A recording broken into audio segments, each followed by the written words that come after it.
Well, good morning, everyone. Thanks for joining us again for this week's summer lecture series, or one of the lectures of our summer lecture series. Grateful to see all of you. This morning, we have Reverend Dr. Kyle Tao, which is exciting. And I'm going to just give a brief bio so we can learn a little bit about him, and I'm going to turn it over to him. So Reverend Dr. Kyle Tao served as an Ecumenical Staff Officer for the Council of Bishops for 4 years. His areas of responsibility included the bilateral dialogues and full communion coordinating committees of the UMC and staffing the United Methodist Committee on Faith and Order. Dr. Tao holds a Bachelor of Arts degree in philosophy and theology from Point Loma Nazarene University, an MTS degree from Candler at Emory, and a PhD in theological studies from the Graduate Division of Religion at Emory University. Kyle is an ordained deacon in the North Georgia Conference. He is married to the Reverend Kate Hurst Floyd, who is an ordained elder in the North Georgia Conference. And he just told me he's heading off to law school this fall, which is very exciting. And I'm sure he'll say a little bit more about that at some point. But please join me in welcoming in whatever Zoom way you'd like, Reverend Dr. Kyle Tao. Off to you, Kyle. Great, thank you, Jordan, and thanks to all of you for joining. Hi, Dawn, it's good to see you. It's really great to be here. I'm grateful to Brent Huckabee for reaching out to me to participate in this lecture series. It's an honor to be a part of it and to share in this with all of you. As Jordan mentioned, I've been one of the ecumenical staff officers of the Council of Bishops for the last 4.5 years. There were two of us, and my partner was Gene Hoxhurst, who worked more in areas of conciliar ecumenism relating to National Council of Churches and World Council of Churches. And my role was to staff the bilateral dialogues of the denomination and to staff the United Methodist Committee on Faith and Order. And I'll say more about that in a minute. I was in this position until July 2nd. And been taking a few weeks off before I start a new adventure in my life and vocation as I head off to Georgia State College of Law in August. So what Brent asked me to talk about was to share a little bit about my work, what I've been up to the last 4.5 years, and to give sort of an overview of ecumenism in the United Methodist Church. So I want to do this. Let me get my screen share up by giving a little bit of historical and theological background to the ecumenical commitments of the UMC, and then share a little bit about what's been going on in some of our dialogues and relationships as well. So let's start. Here we are. Okay. Get you all situated here. As Jordan also mentioned, my wife is a pastor. She's at Sandy Springs United Methodist Church. And she is at church preparing for worship this morning, and my 4-year-old is in the other room watching Disney cartoons. So if we get interrupted by a 4-year-old, just chalk it up to the clergy, the work of clergy couple on a Sunday morning. So I want to talk just about ecumenism in the United Methodist Church. Real briefly, ecumenism is the search for the visible expression of unity among Christian denominations. The formal ecumenical movement started around the turn of the 20th century, although there were conversations across denominational lines, of course, throughout the 19th century. But ecumenism seeks to bring together all the churches that have been for 400 years since the Reformation, dividing in various ways around certain theological commitments, forms of church government, and different practices around sacraments and etc. The ecumenical movement is an attempt to heal those divides, to express the unity of Christ's church publicly as a witness to the world that we are one body in Christ. The UMC has been a particularly strong player in the ecumenical movement from the very beginning. And I like to mention that this really springs from a few things that are unique to our Methodist tradition. Of course, all the different traditions have different ways of getting themselves into the ecumenical movement, but these are ours. And I want to go through a few of these through this discussion. My goal is to shoot for 30 minutes or so of lecture here, then to leave time for some questions and conversation at the end. But the ecumenism is really a part of the DNA of the Methodist tradition and of United Methodism in particular. And this really springs from, one, the commitments of John Wesley, as we'll discuss, the origins of Methodism as a religious society, not initially as a separate denomination. Methodism was transformed by ecumenical engagement throughout the 20th century, which has shaped our contemporary commitments and practices in a lot of interesting ways. And the United Methodist Church itself was constituted as an ecumenical endeavor. And we'll see the ways that this gets worked into our book of discipline and the ways that we express our life together. I want to start by talking about some of the commitments of John Wesley that undergird a United Methodist approach to ecumenism. By looking at some of the theological principles that Wesley articulates in these two texts, a sermon entitled The Catholic Spirit from 1749, and a letter to a Roman Catholic, also first written by Wesley in 1749. These are two very sort of famous ecumenical texts in John Wesley's corpus that you see people referring to a lot when they start talking about church unity. The Catholic Spirit in particular is a very important text. This is one of the places that John Wesley articulates a distinction between what he calls opinions and those things which are essential or strike at the root of Christianity. When he talks about opinions, he says these are things that are on sort of the edges of what it means to genuinely be a Christian and be within the Christian faith. And the essentials are things, he says, that we all need to have some form of agreement on. He expresses this idea in other places like The Character of a Methodist or The Plain Account of the People Called Methodists. He expresses a very similar idea.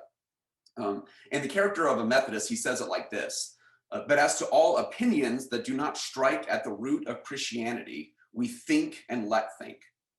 And so part of what he's saying here in A Catholic Spirit is that we need to be open to acknowledging there are going to be some differences around the edges of our Christian practice and what that looks like. And that creates an openness to engagement with Christians from other traditions. Okay. And this is the point that he's getting at here, is that there are going to be differences in theological conceptions, our main theological commitments as tradition. The ways that we express our worship are going to be different. It was very important to him to acknowledge that there are going to be differences in the way that our churches govern themselves, particularly coming out of the Anglican tradition and its conversation with Puritans around church government and what that looks like. Do we have bishops or not? But Wesley wants to acknowledge that there are going to be differences in the way that we govern ourselves as church. And yet he's going to say these are our opinions. The fact that we differ in these things do not need to prohibit us from recognizing one another as genuinely committed to the same Christian faith and working together in unity and love and mission. One of the points that he advances in this sermon that's really important for us in the ecumenical movement is that he notes that humans are liable to err, to make errors in our judgment. And this means that we should allow for freedom of conscience. We should not be forcing other people to adopt all of our opinions or positions. He writes this about our liability to err. Although every person believes that every particular opinion which one holds is true, yet can no one be assured that all of one's own opinions taken together are true. Nay, every thinking person is assured they are not, seeing as humanum est errare et necessire. That means to err and to be ignorant is to be human. To be ignorant of many things and to make mistakes in some is the necessary condition of humanity. Thus, therefore, one is sensible in one's own case. One knows in general that one is mistaken, so we know we're going to make mistakes, although we do not know in the particulars what one is mistaken in. And perhaps we cannot know this. Right? Wesley's advancing the argument, because of our limited human condition, we know we're going to be wrong about some things. Therefore, we need to remain open to learning from the experiences and commitments of others. All right. In this sermon, Wesley begins to articulate some of those things which are at the root of Christianity, right? Those things that are core to the Christian faith. And he really focuses on the reality of saving faith, our personal experience of our saving faith, being renewed in the image of God after the biblical theology of creation, and in particular, having our dispositions, our habits, or our tempers is what he calls them, renewed in love of God and neighbor. These are sort of the non-negotiables that he asserts in this sermon that we should be seeking as we're seeking unity. Okay, it's important to note that in this sermon, right, Wesley's saying we need to be open to love and fellowship and joint mission with other Christians, but he's not talking about formal ecumenism in the way that we would have it today. He's not talking about merging of different churches or seeking intercommunion between churches at this point. Nevertheless, these are some of the background commitments that Wesley expresses that shape the way that United Methodists approach ecumenism and have this openness to receive the gifts of other traditions. He's also very clear that this is not latitudinarianism, right? What he's not saying is opinions don't matter. That these things don't really matter, that we can all go whichever direction we need to do. We can incorporate any opinion that we see out in the world. No, Wesley wants us to remain committed to our tradition. For Wesley, one must be connected to a particular congregation that stands within a particular tradition with its modes of worship and commitments. And yet, even standing in those commitments, Wesley wants us to be open to receiving the gifts of others. I just want to read a short excerpt from this sermon. Wesley sums it up this way. One with a Catholic spirit will be steadily fixed in his religious principles. He will hold firm commitments in what he believes to be the truth as it is in Jesus, while he firmly adheres to that worship of God which he judges to be most acceptable in his sight, and while he is united by the tenderest and closest ties to one particular congregation.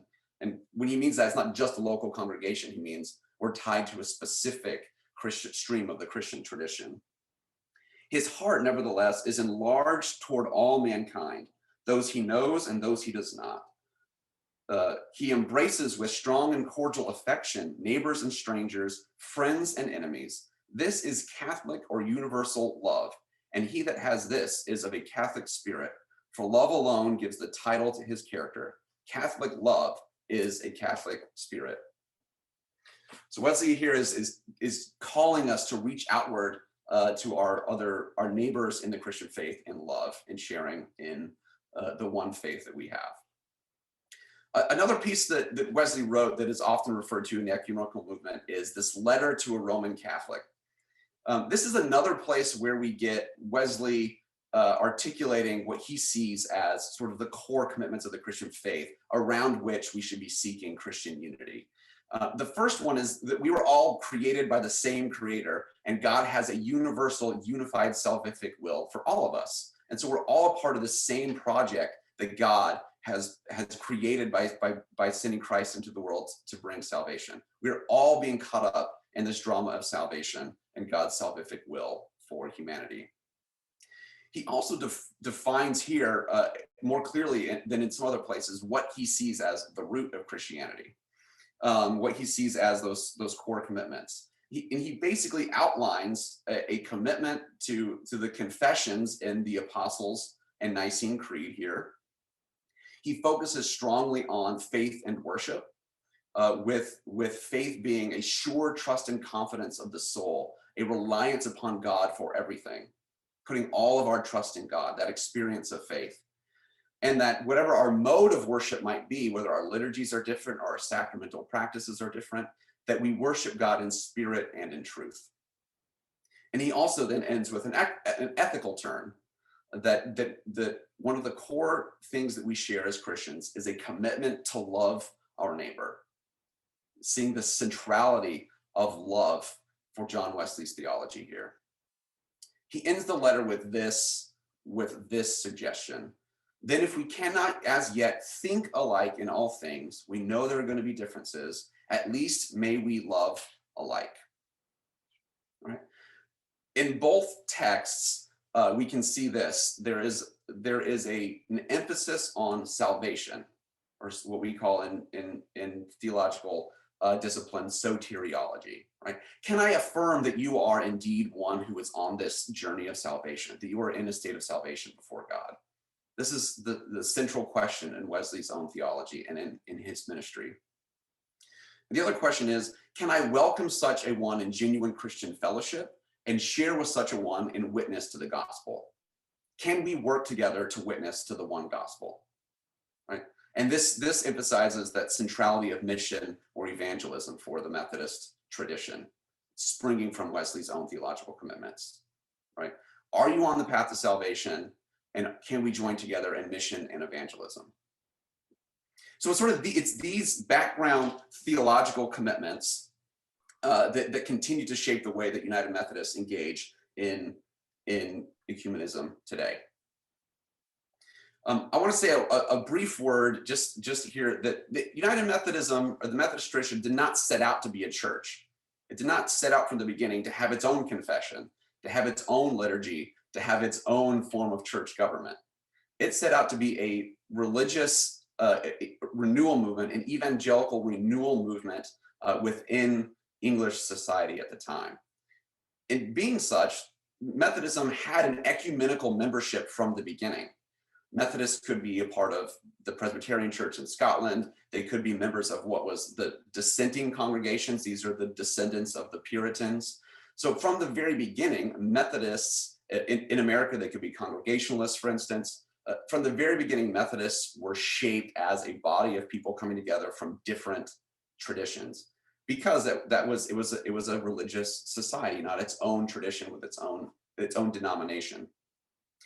Methodism becomes a denomination in 1784, basically by the accident of the American Revolution. And it's at that time when it adopts its own confession, its own orders of ministry, and its own liturgy, which marks it off as a distinctive and separate denomination. But still, at its very core, is this movement identity that's willing to bring in whatever Christians are genuinely on this journey of salvation to join together to witness to the gospel. I'm going to skip over this in the interest of time here. So we have the commitments of John Wesley. We have our founding as an ecumenical religious society from the beginning. But United Methodism has also learned a lot from the modern ecumenical movement. And I just want to say a brief word about what that ecumenical movement is. As I said from the beginning, it's an attempt to bring together these disparate traditions that have been shaped over the several hundred years since the Reformation, and even further going back, if you want to go back to the separation of the Eastern Orthodox and the Catholic traditions. But it began formally at the early part of the 20th century, and people often talk about two streams of the modern ecumenical movement. One stream is a faith and order stream of the movement, which looks at questions of confession, of theological particulars and differences across traditions. It looks at different ways that traditions order their ministries, their ordained ministries, and practice the sacraments. So that's the faith and order. It's theological dialogue around church dividing theological issues and issues of practice. And this was started in 1927 with the beginning of the World Commission on Faith and Order, the World Conference on Faith and Order in 1927. The other stream is called the Life and Works stream, which really began in 1921 with the International Missionary Council. This was an attempt to say, why are all of us as separate denominations engaging in missionary activities in the same areas in competing ways? We're all trying to witness to the gospel, and yet we find ourselves in missional competition all over the world. So the life and work stream of the ecumenical movement says we're all engaging in these mission activities together. Let's see if we can coordinate and how we can bring those activities together in a coherent way. So we have these two streams of the formal ecumenical movement begun early in the 20th century. And Methodists and the predecessors of United Methodist Church were heavily involved in both of these bodies from the very beginning, and brought those commitments back into the church and influenced it, the influence going both directions there. More informally, throughout the 20th century, was the liturgical and sacramental renewal movements that brought our traditions much more closely together. And with Don Salyers on the call, I feel like I probably shouldn't be speaking too much to this. This was John Salyers' life work. and as committed United Methodists and someone deeply engaged in the work of renewing our liturgical and sacramental traditions, Don has experienced this throughout his life, career, and work, and has shaped our church in powerful ways.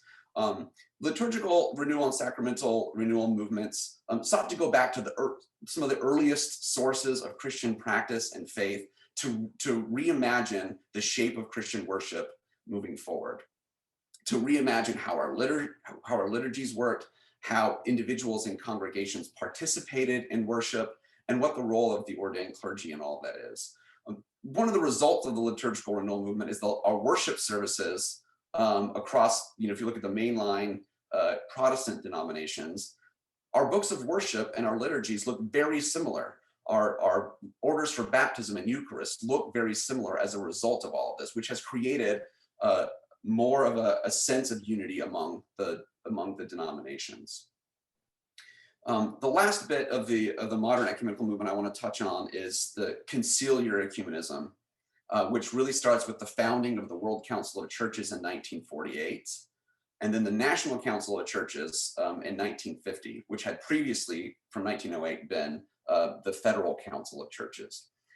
Methodists were founding members of these organizations, and we've been strong leaders in these organizations from the beginning and strong donors, financial contributors to the life of these organizations. And our commitment to these organizations and our work in them continues to shape who we are as United Methodists.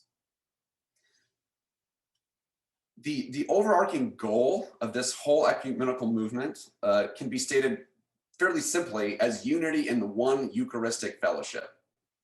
Now, stated, that's pretty simply to just say that. It's quite complicated how we get there, given all of the differences in the way that our churches understand the sacraments and the ordained ministry. This is the way the Constitution of the World Council of Churches talks about why it exists. Its goal is unity in one Eucharistic fellowship. The ecumenical movement has sought to achieve this in sort of two different ways of going about it. One is by the organic or union or merger of two different churches coming together to form one new church, to express the public, visible unity of the church in that way. So for instance, the United Church of Canada is an example of this, where Methodists and Presbyterians and Baptists and others join together to form a new church with its own distinctive polity and practices called the United Church of Canada. Another way is to establish full communion relationships, and I'll talk some more about that one in a minute. But the last piece to highlight before I want to talk a little bit about some of our work that we've been up to is that the United Methodist Church was started as an ecumenical endeavor. I mentioned the part of the ecumenical movement that seeks unity through merger. That's what the United Methodist Church was a merger of distinct traditions, formalized in 1968 with the joining of the Evangelical Societies and United Brethren Societies. The Evangelical United Brethren Church joined with what was then the Methodist Church to give us the United Methodist Church in 1968. But this goes all the way back to the beginning of Methodism in America, where Bishop Otterbein and Bishop Asbury of the Methodist Episcopal Church shared in ministries together. One way to think about this, there was hope for broader mergers at the time that the EUB, the Evangelical United Brethren Church, and Methodist Church joined together. But one interesting piece of this merger was that it brought together in the United Methodist Church representatives from the founding of these streams of the Christian tradition from every significant branch of the Protestant Reformation. So Anabaptists are represented from Martin Bean with United Brethren. The Reformed tradition is represented with Otterbein, the Anglican, the English Reformation, as well as the Lutheran. All of these main streams of the Protestant Reformation are represented in the history of the United Methodist Church that was founded in 1968. So we are, both as a church that came together as a union and in the streams that fed into who we are as United Methodists, broadly ecumenical and simply who we are as we exist as a church. And this gets expressed In our Constitution and in our Book of Discipline, there are many ecumenical commitments expressed in our Book of Discipline. The preamble to our Constitution is one place where this is expressed. It states this: the Church of Jesus Christ exists in and for the world, and its very dividedness is a hindrance to its mission in that world. The prayers and intentions of the United Methodist Church and its predecessors, the Methodist Church and the Evangelical United Brethren Church, have been and are for obedience to the will of our Lord, that his people be one, in humility for the present brokenness of the church, and in gratitude that opportunities for reunion have been given. So here at the very beginning in the preamble, the Book of Discipline expresses who we are as a people on an ecumenical journey. This is also expressed in Article 5 of the Constitution, which says that United Methodists commit themselves to strive toward unity, to seek, pray, work for unity at all levels of church life. It's a distinctive article in our Constitution. So the very way that our church is constituted requires us to stay committed to these ecumenical endeavors and relationships. There are other places that this ecumenical commitment gets expressed in the Book of Discipline. In the doctrinal standards in our theological task, you see our church recognizing classic Trinitarian theology and Christological creeds, which is a major source of unity across many of the Christian traditions. There's a recognition of the oneness of the baptism of all Christians, even in the midst of our differences across churches. And it expressly states in this section of the Book of Discipline that Christian unity is not an option. It is a gift, rather, to be received and expressed in our life. It is simply of the nature of being a part of the body of Christ to be one. And so we can't simply decide, well, that's kind of inconvenient or frustrating to deal with those other Christians. No, it is not an option. We must work towards unity with other Christians. There are some other places in the Book of Discipline where ecumenical commitment gets expressed. One is related to the way that local United Methodist churches can join together with a church of another denomination to form a federated ecumenical denomination. And importantly, our Book of Discipline locates a lot of the work of ecumenism under the chapter on the superintendency or the episcopacy, where bishops are called to have a passion for unity, to lead the church in the quest for unity, and have the chief responsibilities to oversee the ecumenical work and agreements. That is the role of the Council of Bishops to do, both in their individual areas as residential bishops and for the denomination as a whole. And so when I was staff of the Council of Bishops, working on their behalf for church unity across the church. Some of you may remember a time when there was something called the General Commission on Christian Unity and Interreligious Relationships, which was an independent agency of the church. In 2012, that changed to OCUIR, which is the Office of Christian Unity and Interreligious Relationships. That was further restructured in 2016, where it was an independent office. Now it is the staff of the Council of Bishops, and that's when I came on board as a part of that new restructure. It's still labeled as OCUIR in the Book of Discipline, but that's kind of a misnomer now, and so we're working to change that as well.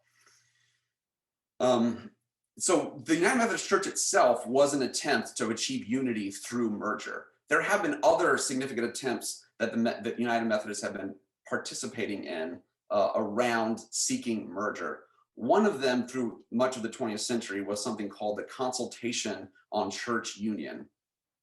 This was a large attempt with multiple denominations. There were, I can't remember the exact number, 10 to 12 by 10 denominations by 1967. It's in my own notes there.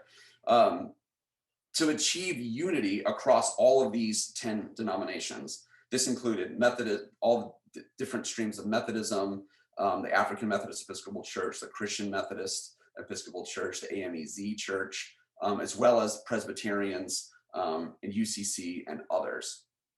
This started as an attempt to bring all 10 of these denominations into one single unified church. So throughout the 70s and 80s, the Consultation on Church Union was trying to create a unified Church of Christ in the United States.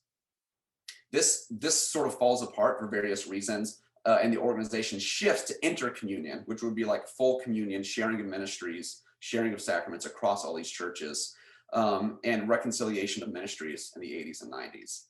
This also doesn't pan out the way the organization hoped it would. And my mouse has died on me. One second.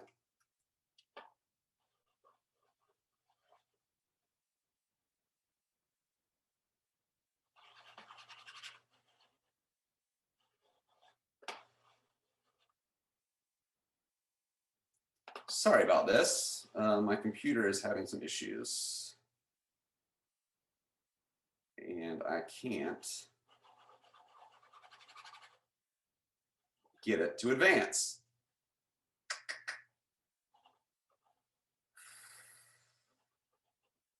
Technology is great, except for when it isn't.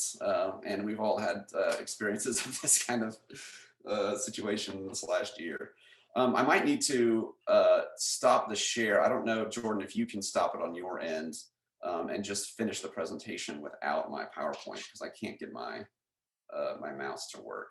Yeah, no, that happens. I can't, but I wonder if I can.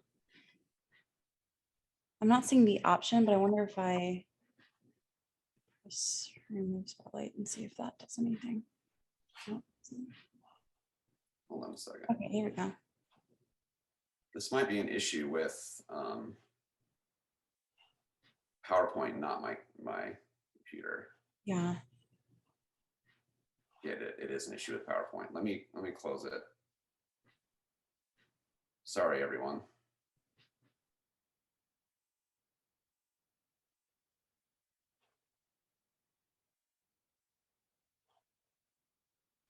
Okay, I'm just going to stop the share and try to soldier on without my PowerPoint, and I apologize for the issue there. So the Consultation on Church Union was trying to get all 10 of these denominations to form into one sort of mega denomination, and that kind of fell apart. That turned into what is now called Churches Uniting in Christ in 2002, and it sort of put aside the issues of unity at the communion table because those could not be achieved, largely because Episcopalians are a part of this group, and the issue of the historic episcopate, meaning a succession of episcopal ministries through time, has become a major issue that's kept some of the denominations from being willing to sign on to either intercommunion or to a larger single denomination. I'll say more about the historic episcopate in a minute. Another attempt, so this is now Churches Uniting in Christ. Methodists have remained committed to this organization from the beginning and have continued to stay committed to it. One thing to note is that the Lutherans did not join this organization. Rather than trying to do this big multilateral thing, the Lutherans engaged throughout this 50 years in bilateral conversations to form full communion agreements. So the Lutherans have more church-to-church agreements because all of these 10 denominations were trying to achieve it in this big sweeping way. And so we have shifted since 2002 as a United Methodist Church to more one-on-one, what we call bilateral church-to-church conversations to try to achieve full communion. Another attempt to do this in a multilateral way was through the Pan-Methodist Commission, which we're also members of, and this includes 6 different denominations. I need to get my numbers right. 6 different Methodist denominations, including the historically Black Methodist churches. And it was initially founded as one commission for cooperation, and again, one commission for union, trying to see if we could achieve a merger of all of these strands of Methodism. The idea of merger was set aside, and both of these bodies were brought together in 2000 to form the Pan-Methodist Commission, which we continue to send bishops to every 2 years. There's a consultation of bishops, and every year there's a Pan-Methodist Commission meeting. So there's another form of merger that didn't pan out the way we were looking, but we have now achieved full communion with all those churches. So there's been this shift in our practice from trying to do this large thing through the Consultation on Church Union to focusing more on bilateral conversations to achieve full communion. And I just want to say a brief word about what full communion is. Full communion is a way that we can recognize two separate, distinct denominations that aren't going to merge or join their polities and practices into one body, but two separate autonomous churches that can genuinely recognize one another as authentic members of Christ's one holy and apostolic church, recognize each other's sacraments as valid and authentic, and exchange ordained ministries across the two churches. It allows, for instance, a Lutheran pastor to be appointed to a United Methodist church and a United Methodist pastor to serve a Lutheran church, for instance. It also allows a formal recognition that we can transfer membership across the denominational lines. But importantly, this is a way to get at the visible unity of the church without trying to seek a broader merger of the two denominations. We have a handful of full communion partners at the denominational level. Our first full communion relationship was with the Evangelical Lutheran Church in America in 2009. That was founded. We achieved full communion with all the churches of the Pan-Methodist Commission. So that is now effectively a full communion body that meets to coordinate how we can further express our unity. In 2016, we passed agreements with the Uniting Church in Sweden. Usually churches like that will negotiate their own agreements in central conferences. Those are United Methodist judicatories outside the United States, but this one was passed at the General Conference level. And we are also in full communion with the Moravian Church in North America from 2000. That was 2018. We are getting close, hopefully, to achieving full communion with the Episcopal Church. And this is a very significant relationship for a lot of reasons. And I'm disappointed that I was not able to see this particular project over the finish line. We had produced an agreement to achieve exchange of ministries and full communion with the Episcopal Church that was supposed to go to the General Conference in 2020, and then to the General Convention of the Episcopal Church in 2021. And all of that has been blown up because of COVID, of course. The Episcopal Church, as a representative of the Anglican communion in the US, is a significant one for us as Methodists, having sprung out of the Anglican Church ourselves. And it's also significant given our own internal turmoil and dissensions and probable schism within the United Methodist Church, to be continuing to seek this kind of unity, to say, all right, we have our own challenges and continuing divisions, but we still want to be a people committed publicly to Christian unity. The other piece is, and I have a really beautiful graphic to demonstrate this, but that if we achieve full communion with the Episcopal Church, that will mean that the ELCA, the Lutherans, the Moravian Church, the Episcopal Church, and the Methodist Church, these four denominations would all have overlapping relationships of full communion, which would allow us to do new forms of cooperation and ministry together. Another dialogue that's been ongoing is our dialogue with the United States Conference of Catholic Bishops. And we have been in formal dialogue with the Roman Catholics for more than 50 years. This last round of dialogue was the 8th round of dialogue, and we celebrated those 50 years of dialogue by producing two different documents. One is a teaching text that does pastoral commentaries on the Lord's Prayer, the Apostles' Creed, and our joint commitment to love God and neighbor. And it expresses our mutual recognition of our baptisms. And another piece is a long text showing all the ways that United Methodists and Catholics can worship and pray together. The 9th round of Roman Catholic dialogue with the United Methodist Church should be starting in the next year or so, and will be focused on the question of baptismal identity and human migration. That will be taken up by whoever follows me, my successor in the position at the time when that begins.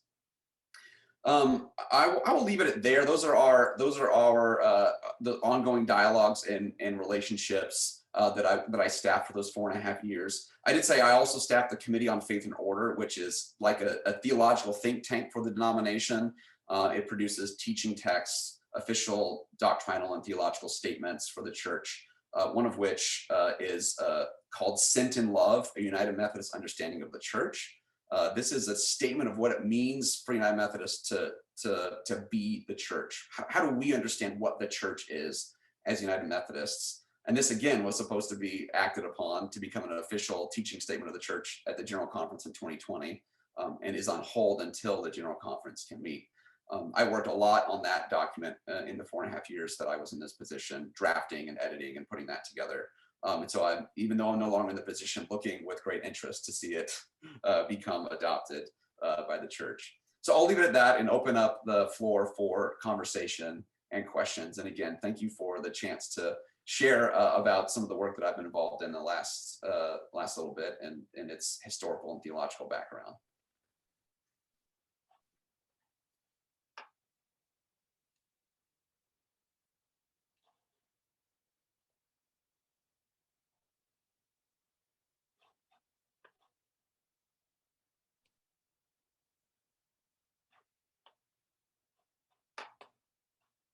Any Well, questions? Yeah, Kyle, someone has to say thank you, because obviously this is close to my heart and close to a lot of us who are on this screen this morning. But I want to say thank you for the hard work and sometimes thankless, I have to say, I bet you'll smile, Yes. sometimes thankless work for working on documents that never are acted on. So let's hope and pray that there will be a time when some of this richness that you presided over will be available to us. Can we get a hold of that Sent in Love? How do we Yes. do it? Yeah. Yes, it's on. If you go to unitedmethodistbishops.org Okay. and go to the resources tab Okay. under the Faith and Order section, you can find it there. Yeah. It's also, if you have it in the Advanced Daily Christian Advocate for the General Conference, if you want to wade through those several thousand pages to find Okay. it. I think I'll go to the bishops. Anyway, I just wanted to say that I was part, as you well know, of one of those dialogues for maybe 9 years. And we concentrated there on the stuff that had been produced by the Lima document, on baptism, Eucharist, and ministry. Right. And they were heady days because we felt that we could make theological agreements. And then we ran into what I call the Rand Paul syndrome, if I may. That is to say, you know, the problem of the powerful cultural individualism and anti-organizational, anti-institutional streams that are in American society now. And it's affecting, of course, UMC, as we know. But nonetheless, I think a lot was achieved. Even though we recognize that you can't have documents on unity and worship and prayer and so on that don't touch down on mutual commitments to the works of justice. Right. So I think that for me, that's the continuing tension, because we can do a lot with respect to agreement statements, but the whole notion of the embodied, you might call it the embodied opinions, to go back to your point about John Wesley, the fleshly embodied, culturally permeated opinions. Yeah. And that's what we're facing, I think, right now in our own struggles, UMC. So a big thank you to you, but also what you say and gave to us there sets an agenda still. And I believe wholeheartedly in that agenda, because it is, as you rightly point out, in the DNA. Thanks. Yeah, thanks, Don. And I think you're right. I think there are two things going on there. I think in one sense, the ecumenical movement is, I think, in some ways floundering a little bit right now. It doesn't really have a sense of identity or direction, and that has been challenging trying to work in it. And some of that is because there is a big shift away from, well, can we just do the theological statement thing and leave some of these other broader questions of society to the side, or leave that in the life and work section? And so in some ways that is the ecumenical movement has been a victim of its own success, in that forms of unity that wouldn't have been able to be imagined 100 years ago now seem commonplace. Like, why do we even need this anymore? And the other piece is because we're starting to see things like racism as a church dividing theological issue that we didn't necessarily think about in these other faith and order conversations. And so the ecumenical movement is trying to think about, how do we continue to have theological dialogue around the social issues that are actually the places where divisions in the church and society are taking place. And so the shift in how the ecumenical movement structures itself, the topics that it takes up, the ways that express itself in our life is incomplete at this moment, but is happening. And I think you're right that that actually, while we've been going towards unity in mainstream Protestantism through some of these agreements, American society and internally our churches are fracturing around individual political commitments. That, some of them are substantive and genuinely church dividing, and some of them are mere opinions, you might say. But yeah, so I agree. And thank you for mentioning that. But I do think those are some of the challenges being faced moving forward for the movement as a whole. Yeah. Some have used the metaphor ecumenical winter, which has always chilled my bones, I must say. Yeah.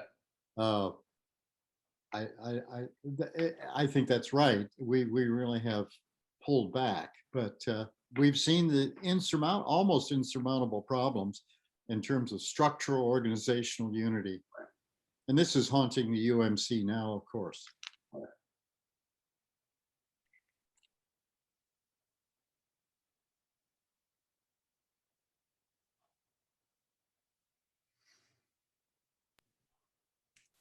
Anything else for Kyle while we have a few more minutes?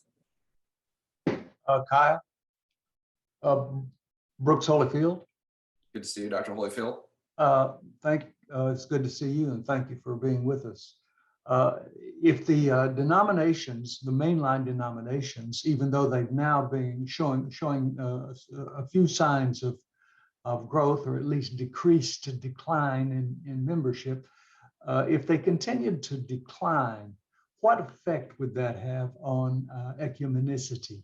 Would it drive it toward a more a kind of desperate movement toward unity as a solution to decline, or would it sort of engage the separate denominations in their own difficulties and leave those larger matters of ecumenical unity to the side?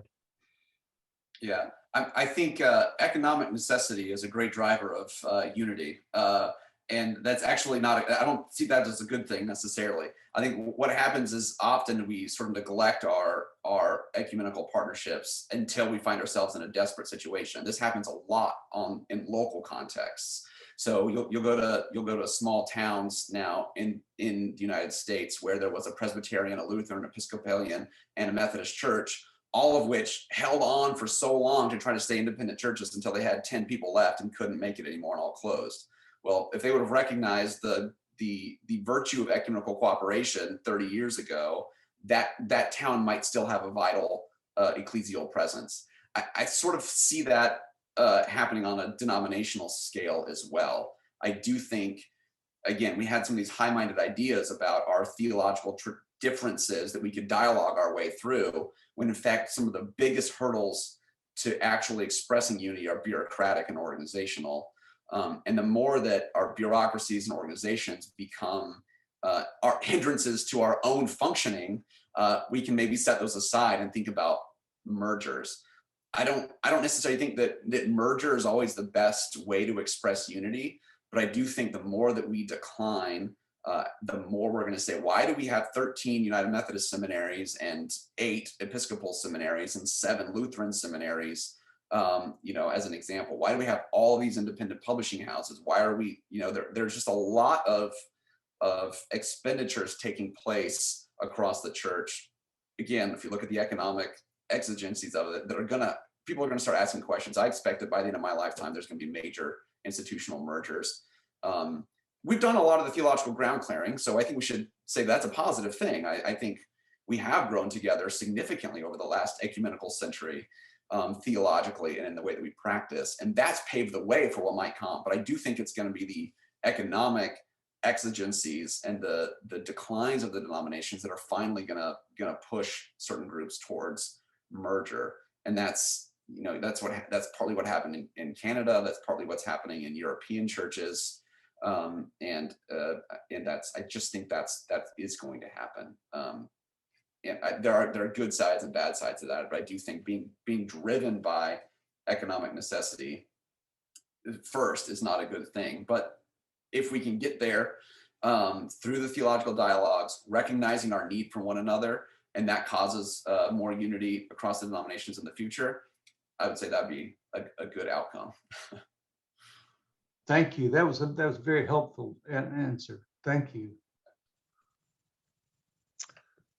Hi. I have a question that may not make a lot of sense, but maybe it does. In the small town you were talking about with several declining Protestant churches, I've always seen our denominations as sort of like a brand kind of identity, much in the way that automobile brands appeal to different socioeconomic levels. And in my case, growing up in Georgia, I always sort of, I mean, not casting aspersions, but I always saw the Church of God toward the bottom, maybe the Baptists next, the Methodists next, the Presbyterians next, and the Episcopalians sort of at the top of the socioeconomic pecking order. And is that kind of thing going to be an impediment to really merging if we ever got to the stage of merging? Would and of course I know Baptists are not involved in this, so I guess my sub question is, are the people that you were talking about this morning, the denominations that are working together, are they all more or less clustered around the same social level, for lack of a better word? I hope that makes sense. It may not. Yeah, no, I see what you mean. There has been, at least, I'm not a sociologist of religion, but I think you put your finger on something important, that at least through the last couple hundred years, the ethos of various denominations have been shaped by the socioeconomic class of its members. I think some of those divisions are not as relevant anymore, though some Episcopalians I relate to closely still see themselves as the more economically. They see it in kind of like, oh, we're the snobby ones, but they try to be self-deprecating about it, but it's kind of obnoxious. So I still think there's some of that there. I think that's less relevant, except where that ethos feeds into then political divisions, which is what I think is really driving the hindrances. So and again, where those lines fall in terms of socioeconomic status, political commitments, is a question for a sociologist of religion. But I think that's a less relevant question now than it may have been even 75 years ago. There was a question about where the Baptists are in all of this. There is a organization called the National Association of Evangelicals that the Baptist denominations are more heavily involved in. The National Council of Churches has tended to be sort of your mainline sort of branded Protestant traditions, with the Orthodox and Catholics participating in some parts of it. I honestly don't know if no, I do know that, yes, there are multiple Baptist denominations in the National Council of Churches as well. We don't have formal bilateral dialogues with Baptists at this time. With Methodists, we're probably going to have bilateral dialogues with Methodists coming soon after we split into two churches. But yeah, so the Baptists are in various organizations, but as you know, the Southern Baptist Church is very different from what some of the other Baptist streams are, and so they're sort of splitting into different kinds of organizations.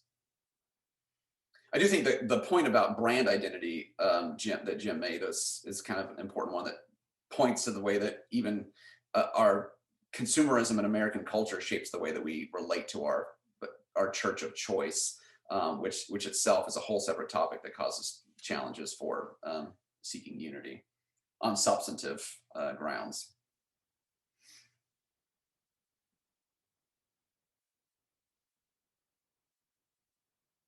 On just one last point, I know we're running out of time, but Jim, I think that point bears further reflection. As for my money, I'm still pretty active around conversations with Roman Catholics. There are many, many Roman Catholic parishes that show the widest possible social economic base in these larger Roman Catholic parishes, especially in the cities. I'm very impressed with that. And I keep asking myself the question, what would allow us to have a very broad social economic pattern in a single church? Now, some evangelical churches claim that. So that's another whole point, is what is it that constitutes something that holds such disparate social economic congregations together?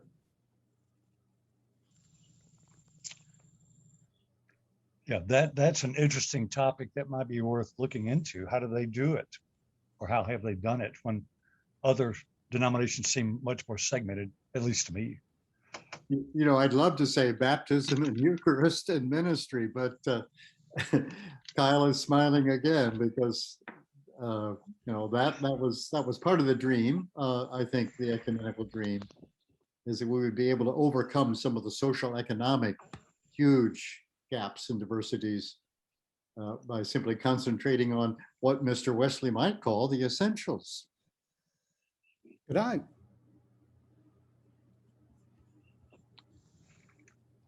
add into that for Pastor. a second? I'm sorry. I appreciate what Don was saying there about the Catholics. I think that's true. I think that really, as you look at it, I think there are two branches of our church universal that seems to be able to overcome some of the social barriers best: Catholicism and Pentecostalism. And it's interesting that both of them offer a kind of meeting place, I think, for people. A sort of egalitarian meeting place. I think for the Catholics, it is Eucharist, and it is the liturgy, and it is the moment of communion with Christ. And I think for the Pentecostals, it's the Holy Spirit. It's the great, not leveler, but raiser. It raises everyone up into a common place, I think, sometimes. And I think their churches sometimes are able to overcome barriers that we struggle with. I think they were first to, they were among the first to recognize women in ministry and to empower them in ministry because the Holy Spirit called them. And so, there's something there for us to hear and see in both of those traditions. I also think in the Roman Catholic tradition, there is a sense that you are connected to a parish, and that the parish boundaries, you go to the church that's in your parish. Now, some people may jump parish lines to go to a church, but there's more of a culture of, I'm going to go to the church that's, for lack of a better word, in my neighborhood. A priest goes in and has all of the Catholic members in their parish, right? That's their church. That, Catholics don't necessarily pick and choose their congregation to the same extent that other churches do, sort of self-sorting into more monolithic groups, which is why they have more diversity expressed in the local congregations. It's partly of the way that they express their ecclesiology, or how they live out what it means to be church, is a little bit different. For instance, when we lived in Arlington, there was a separate Methodist church on every single metro stop in North Arlington. And my wife was appointed to start a new Methodist church right there in Arlington. But we already had Methodist churches at every single metro stop. And when she met with the Catholic priest, this blew his mind. He couldn't understand why a church would do such a thing. But it's, again, a different mentality of what it means to be a member of the church, how to become a member of the church, which I think is just a different way we express that. Well, Catholics have a much longer tradition of authority and, perhaps maybe doing what you're told, maybe a little more than the independent Protestants. So we might be much less likely to go to the church in the neighborhood if we're told to, than to find one that suits our whatever. I see Eric has raised his hand. I also am aware that it's 10:30. So if anyone needs to go on so you can finish getting ready for church or do what you need to do, I won't be offended if you log off, but I'll also stick around and continue the conversation as long as folks would like. I'm not sure if I should ask my question or not. Are we wrapping up? Eric, if you want to ask your question, and like Kyle said, if anyone needs to leave, but that'll be our last question and we'll wrap up after Actually, I really just have a brief comment, and I think Dr. Salyer's made an important point about diversity, at least in terms of socioeconomic status in a church. But my way of thinking, that's really that's step one. If you achieve that, that's something. But still, I'd be curious to ground truth the experience in those churches as to, okay, they have a diverse membership in the pews, but how does that relate to power dynamics in terms of how things are decided, who's on what committee, who gets what say, and how people interact with each other? I think that's where you get down to the nitty gritty of trying to appeal to a wider base. That's all I had to say.